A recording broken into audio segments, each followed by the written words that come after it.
बाबा साहब डॉक्टर अंबेडकर के 50 महान विचार।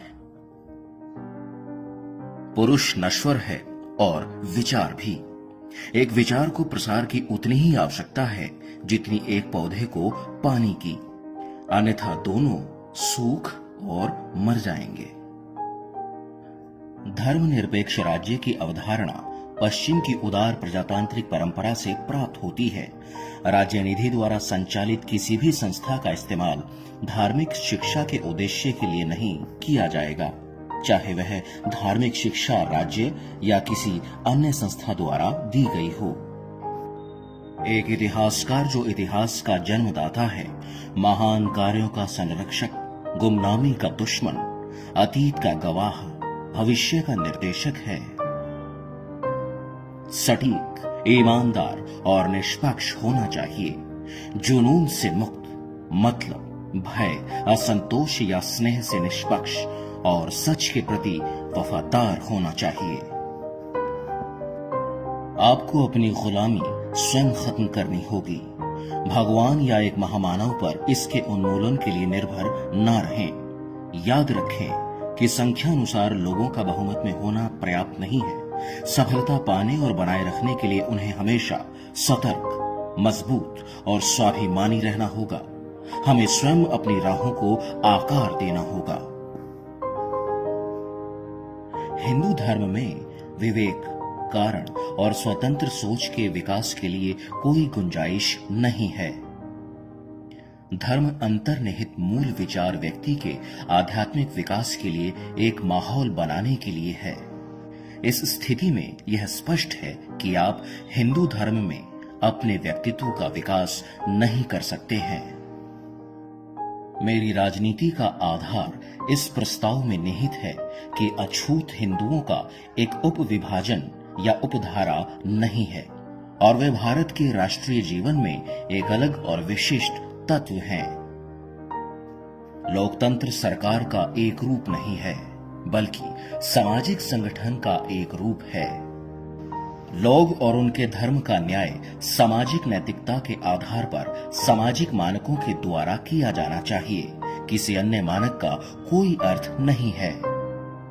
यदि मैंने संविधान का दुरुपयोग होते पाया तो इसे सबसे पहले जलाने वाला मैं होऊंगा।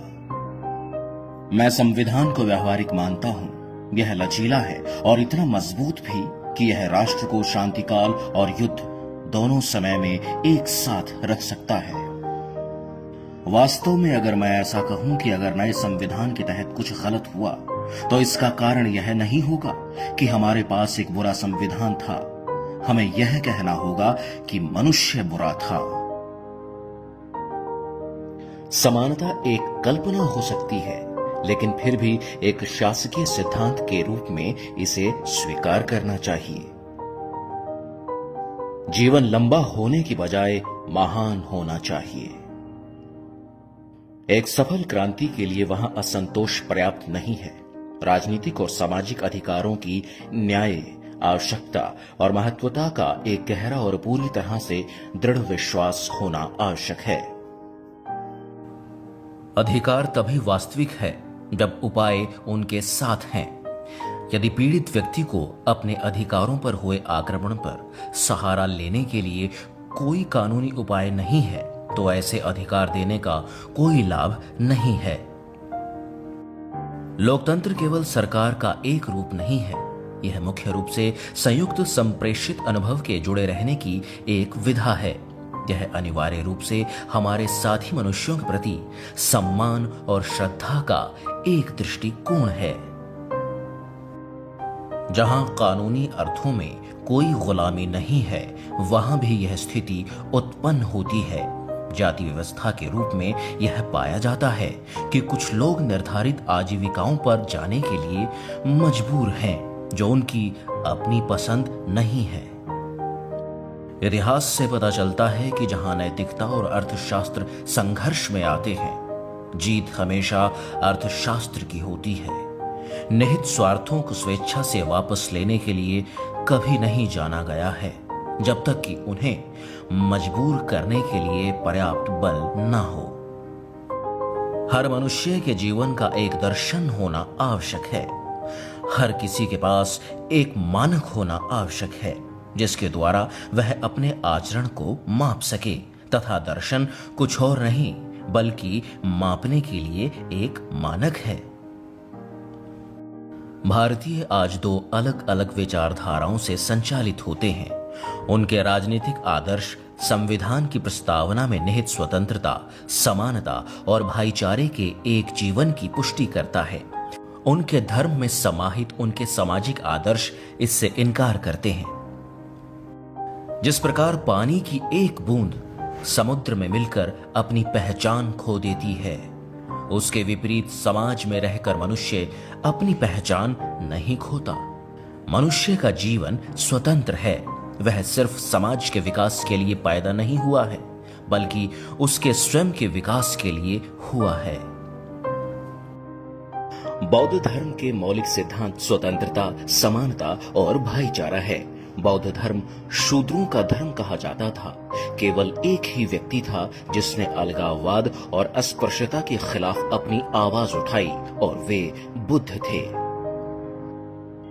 हमें यह स्वीकार करना शुरू करना होगा कि भारतीय समाज में दो बातों का पूर्ण अभाव है। इनमें से एक समानता है। सामाजिक स्तर पर एक भारत ऐसा है जो श्रेणीबद्ध असमानता के सिद्धांतों पर आधारित है। इसका अर्थ कुछ के लिए पदोन्नति और कुछ के लिए गिरावट है। आर्थिक स्तर पर हमारे पास एक समाज है जिसमें कुछ के पास विशाल खजाना है जबकि ज्यादातर घोर गरीबी में रहते हैं। जाति के विनाश की दृष्टि से संतों के संघर्ष का समाज पर कोई प्रभाव नहीं था। एक व्यक्ति के मूल्य स्वयं सिद्ध और स्वयं स्पष्ट हैं। यह उसे भक्ति करने से नहीं आए हैं। संतों ने इस बात को स्थापित करने के लिए संघर्ष नहीं किया। इसके विपरीत उनके संघर्ष का दलित वर्ग पर बहुत अस्वस्थ प्रभाव पड़ा है। इसने ब्राह्मणों को उन्हें चुप कराने का बहाना दे दिया है कि अगर वे सम्मान पाना चाहते हैं तो उन्हें चोखा मेला का दर्जा प्राप्त करना होगा। यह शरारत हिंदू शास्त्रों द्वारा प्रचारित की गई कि उच्च वर्गों की सेवा करके शूद्र मोक्ष को प्राप्त करता है। अस्पृश्यता गुलामी की एक और पदवी है। कोई जाति अपने आत्म सम्मान को नष्ट करने से नहीं उठ सकती है। यदि आप वास्तव में अछूतों का उत्थान करना चाहते हैं तो आपको उनसे सामाजिक व्यवस्था में स्वतंत्र नागरिक के रूप में व्यवहार करना होगा और उन्हें अपने भाग्य को रूप देने की आजादी देनी होगी। मैं भगवत गीता में प्रतिपादित हिंदू सामाजिक दर्शन को नकारात्मक रूप में अस्वीकार करता हूं। मेरे फैसले में यह कपिल के दर्शन की एक क्रूर विकृति है जो सांख्य दर्शन के त्रिगुण पर आधारित है और जिसने जाति व्यवस्था की वर्गीकृत असमानता को हिंदू सामाजिक जीवन का कानून बनाया है। संवैधानिक नैतिकता एक प्राकृतिक भावना नहीं है, यह अभी लाई जानी है। हमें यह महसूस करना होगा कि हमारे लोगों को अभी भी सीखना है। भारत में लोकतंत्र भारतीय जमीन पर सिर्फ एक परत है जो अनिवार्य रूप से अलोकतांत्रिक है। मनुष्य नश्वर है। हर किसी को कभी न कभी मरना है, लेकिन मनुष्य को अपने जीवन में आत्म सम्मान के महान आदर्शों को समृद्ध बनाने और स्वयं के जीवन को बेहतर बनाने का फैसला करना होगा। हम दास नहीं हैं। एक बहादुर व्यक्ति के लिए आत्म सम्मान से रहित जीवन जीने की तुलना में और अधिक शर्मनाक कुछ नहीं है। भारत में भक्ति या भक्ति मार्ग या नायक भक्ति राजनीति में जो हिस्सा अदा करती है वह दुनिया के किसी भी अन्य देश की राजनीति के मुकाबले अतुल्य है। धर्म में भक्ति आत्मा की मुक्ति के लिए एक मार्ग हो सकता है, लेकिन राजनीति में भक्ति या नायक भक्ति यकीनन क्षरण करने के लिए और अंततः तानाशाही करने के लिए एक मार्ग है। अस्पृश्यता ने अछूतों और हिंदुओं को बर्बाद कर दिया है और आखिरकार राष्ट्र को भी। यदि दलित वर्ग अपने आत्मसम्मान और स्वतंत्रता की प्राप्ति करे तो वह केवल अपनी खुद की प्रगति और समृद्धि के लिए ही नहीं, अपितु अपनी मेहनत, बुद्धि और साहस से राष्ट्र की शक्ति और समृद्धि के लिए भी योगदान करेगा। वर्तमान में अस्पृश्यता के कलंक का मुकाबला करने में अछूतों की जबरदस्त ऊर्जा को नष्ट होने से बचाना आवश्यक है। यह उनके द्वारा उनके पूरे देश में शिक्षा और संसाधनों के विकास को बढ़ावा देने के लिए लगानी होगी। जाति अंतरराज्यीय रात्रि भोज व अंतर जातीय विवाह के आवारा उदाहरणों द्वारा समाप्त नहीं की जा सकती। जाति मन की एक अवस्था है, यह मन की एक बीमारी है। हिंदू धर्म की शिक्षाएं इस रोग का मूल कारण है। हम जातिवाद का अभ्यास और अस्पृश्यता का पालन करते हैं क्योंकि हिंदू धर्म में ऐसा करने के लिए हमें निर्देश दिए गए हैं। एक कड़वी चीज को मिठाई नहीं बनाया जा सकता, किसी का भी स्वाद बदला जा सकता है, लेकिन जहर अमृत में नहीं बदला जा सकता। मुझे सबसे बड़ा झटका इस बात का है कि मेरा समुदाय अभी भी अपमान की स्थिति को इसलिए स्वीकार करता है क्योंकि जाति के हिंदू अब भी उन पर हावी हैं। आपको अपने स्वयं के बल पर भरोसा करना होगा। आप इस धारणा को झकझोर कर समाप्त कर दो कि आप किसी भी तरह से, किसी भी समुदाय से नीच हो। भारत में अल्पसंख्यकों ने राजभक्ति पूर्वक बहुमत के शासन को स्वीकार कर लिया है, जो मूल रूप से एक सांप्रदायिक बहुमत है और एक राजनीतिक बहुमत नहीं है। बहुमत को अपने कर्तव्य का एहसास करना है कि उसे अल्पसंख्यकों के खिलाफ भेदभाव नहीं करना है। अल्पसंख्यक रहेंगे या नहीं, यह बहुमत की इस आदत पर निर्भर करेगा। जिस पल बहुमत अल्पसंख्यक के खिलाफ भेदभाव की आदत छोड़ देगा, अल्पसंख्यकों के मौजूद रहने का कोई कारण नहीं रहेगा, वे गायब हो जाएंगे। क्यों एक मानव शरीर मृतक बन जाता है? इसका कारण है कि जब तक मानव शरीर पीड़ा से मुक्त नहीं है, मन खुश नहीं हो सकता है। यदि एक व्यक्ति में उत्साह का अभाव है, तो उसका शरीर या मन मृतक हालत में है। व्यक्ति में से उत्साह कौन निकालता है? यदि कोई उत्साह नहीं है, तो जीवन कठिन परिश्रम हो जाता है, घसीटने के लिए एक बोझ मात्र। यदि उत्साह नहीं है, तो कुछ भी हासिल नहीं किया जा सकता है। एक व्यक्ति की ओर से उत्साह की इस कमी का मुख्य कारण उसकी तरक्की करने का अवसर प्राप्त करने की आशा खोने से है। निराशा से उत्साह की कमी हो जाती है। ऐसे मामलों में मन मृतक हो जाता है। उत्साह कब आता है? जब वह ऐसे माहौल में सांस लेता है जहां उसे अपने श्रम के लिए वैध इनाम मिलने का विश्वास होता है। उसके बाद ही वह एक उत्साह और प्रेरणा से समृद्ध महसूस करता है। कानून का असली काम समाज में दोषों की मरम्मत करना है। दुर्भाग्य से प्राचीन समाजों ने अपने स्वयं के दोषों की मरम्मत के काम की कल्पना की हिम्मत कभी नहीं की। फलस्वरूप वे सड़ गए। इस देश ने यूरोपियों की पोप की सत्ता को चुनौती देने की मांग से बहुत समय पहले चर्च संबंधी कानून और धर्मनिरपेक्ष कानून के बीच का संघर्ष देखा है। कौटिल्य के अर्थशास्त्र ने धर्मनिरपेक्ष कानून की नींव रखी। भारत में दुर्भाग्य से चर्च संबंधी कानून ने धर्मनिरपेक्ष कानून पर विजय पाई। मेरी राय में यह देश में सबसे बड़ी आपदाओं में से एक थी। हिंदू समाज का प्रगति न करना इस धारणा की वजह से था कि प्राकृतिक कानून बदला नहीं जा सकता है। सभ्यता एक सतत प्रक्रिया कभी नहीं रही। यहाँ राज्य और समाज थे जो एक समय में सभ्य थे। समय के पाठ्यक्रम में कुछ ऐसा हुआ कि ये समाज स्थिर हुए और सड़ गए। यह खुद भारत के इतिहास से साफ हो सकता है। इसमें कोई शक नहीं कि भारत उन देशों में से एक है जो प्राचीन सभ्यता का दावा कर सकते हैं। जब यूरोप के निवासी बर्बर हालातों के तहत जी रहे थे, यह देश सभ्यता की सबसे ऊंची चोटी पर पहुंच गया था। जब यूरोप के लोग मात्र खानाबदोश थे, तो इसके पास संसदीय संस्थाएं थी। मैं एक समुदाय की प्रगति महिलाओं द्वारा हासिल प्रगति के आधार पर मानता हूं। जो कोई भी निजी उद्यम और व्यक्तिगत लाभ की खोज पर आधारित सामाजिक व्यवस्था की कार्य प्रणाली का अध्ययन करता है, उसे एहसास होगा कि कैसे यह व्यक्ति के अधिकारों का, जिस पर लोकतंत्र टिका हुआ है, का अगर वास्तव में उल्लंघन ना सही नजरअंदाज करती है। कितने लोगों को जीवन जीने के क्रम में अपने अधिकारों को त्यागना पड़ता है। कितने लोगों को स्वयं को निजी नियोक्ताओं द्वारा शासित होना पड़ता है।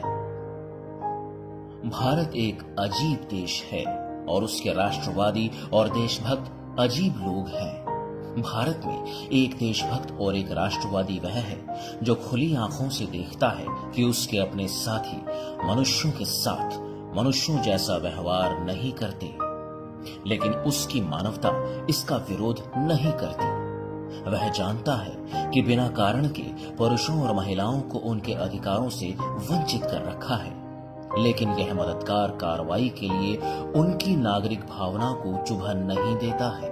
वह पाता है कि लोगों की एक पूरी श्रेणी सरकारी नौकरियों से वंचित है, लेकिन वह न्याय और निष्पक्ष होने की अपनी भावना को नहीं जगाता है। भारत और समाज को घायल करने वाली सैकड़ों बुरी प्रथाएं उसके द्वारा मनाई जाती है, लेकिन वे उसे घृणा का अनुभव नहीं देती। देशभक्त का एकमात्र रोना उसे और उसके वर्ग के लिए शक्ति है।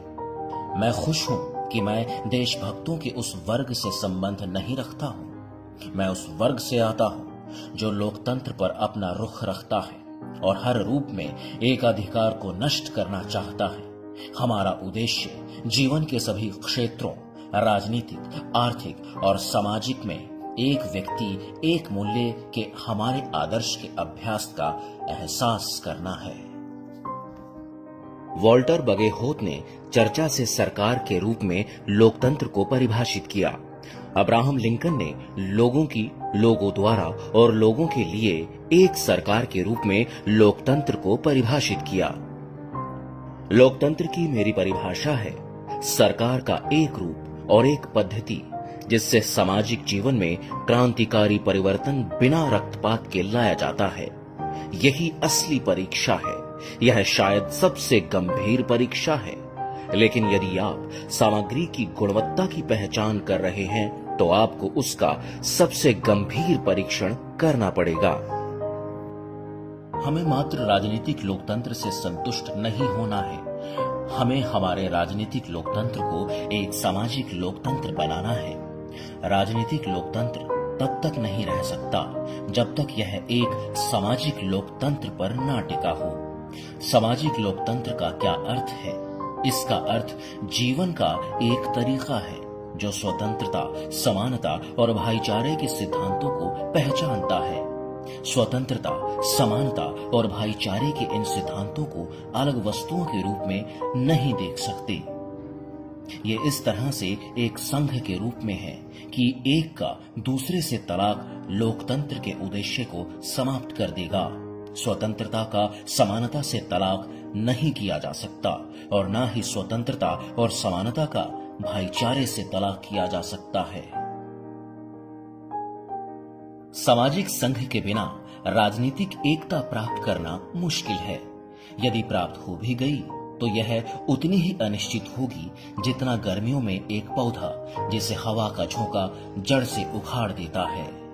मात्र राजनीतिक एकता के साथ भारत एक राज्य हो सकता है, लेकिन एक राज्य होना एक राष्ट्र होना नहीं है, और एक राज्य जो एक राष्ट्र नहीं है, अस्तित्व के संघर्ष में जीवित रहने की संभावनाएं कम होती हैं। यह विशेष रूप से सत्य है कि राष्ट्रवाद, जो आधुनिक समय में सबसे गतिशील बल है, हर जगह सभी मिश्रित राज्यों के विनाश और विघटन से खुद को मुक्त करने की तलाश में है।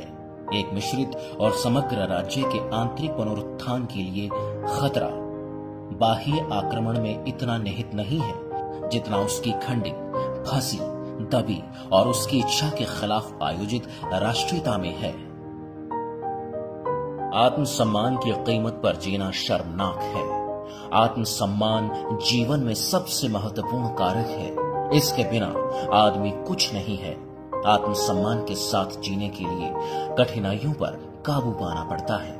केवल कड़ी मेहनत और निरंतर संघर्ष से ही शक्ति, आत्मविश्वास और मान्यता प्राप्त करता है। एमर्सन ने कहा कि स्थिरता गधे का एक गुण है। किसी भी विचारक को स्थिरता के नाम पर व्यक्त एक नजरिए से नहीं बांधा जा सकता है। जिम्मेदारी स्थिरता से अधिक महत्वपूर्ण है। एक जिम्मेदार व्यक्ति को सीखे को अनसीखा करना सीखना होगा। एक जिम्मेदार व्यक्ति के पास पुनर्विचार और अपने विचारों को बदलने के लिए साहस होना चाहिए। बेशक सीखे को अनसीखा करने और अपने विचारों को पुनर्गठित करने के लिए अच्छे और पर्याप्त कारण होने चाहिए। पुनर्विचार करने में कुछ अंतिम नहीं हो सकता। हम सबसे पहले और सबसे आखिर में भारतीय हैं। जाति ही भारत को एक राष्ट्र बनाने के मार्ग में सबसे बड़ी रुकावट है।